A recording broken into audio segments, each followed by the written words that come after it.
So today I'm going to talk a little bit about the HDC row that occurs after each wave row. So in sculptured waves you have a wave row which goes in the front loop of the previous row, and then you have a HDC row which goes in the remaining loops of that same row. So you can see here I've used the front loop and then I've got these remaining loops here. So we're going to talk about doing our HDC into the remaining loops. Now, finding the first one of these is a bit hard, so I'm coming up to the last stitch of the row here. I've got the front loop, which I'm going to use, and then the back loop, which will be the one where we put our first HDC. I'm going to put a little bit of yarn into that back loop so that we can find it when we turn around. And when we turn around, what is currently our back loop is going to become the new front loop, because we'll be working on the other side.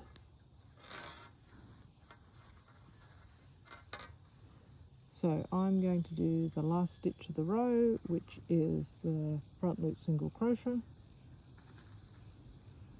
and then a turning chain, and then we turn the work around, and you can see that front loop highlighted there with the green thread. So I'll go yarn over and put it through that loop, and I've got 3 on the hook, so I go yarn over, pull it through that loop, and then pull it through all 3. So that's my first HDC, and the number of these starting out at the beginning of the row actually changes each row as the waves move across the fabric. So in this case, for the first HDC row of the Rising Seas wrap, we're going to do 8, and then in the second HDC row we'll do 7, and so on. Once we've done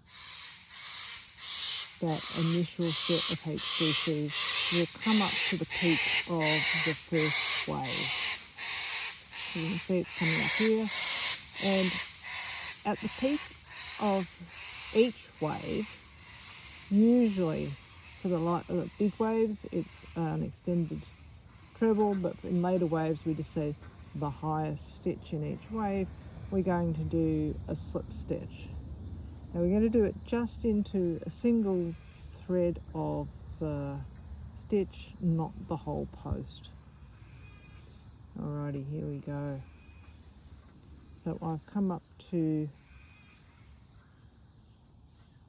my treble, and then you can see here I'm just going to put it through at about the same height as the HDC, so it will sit flat, and just a single thread.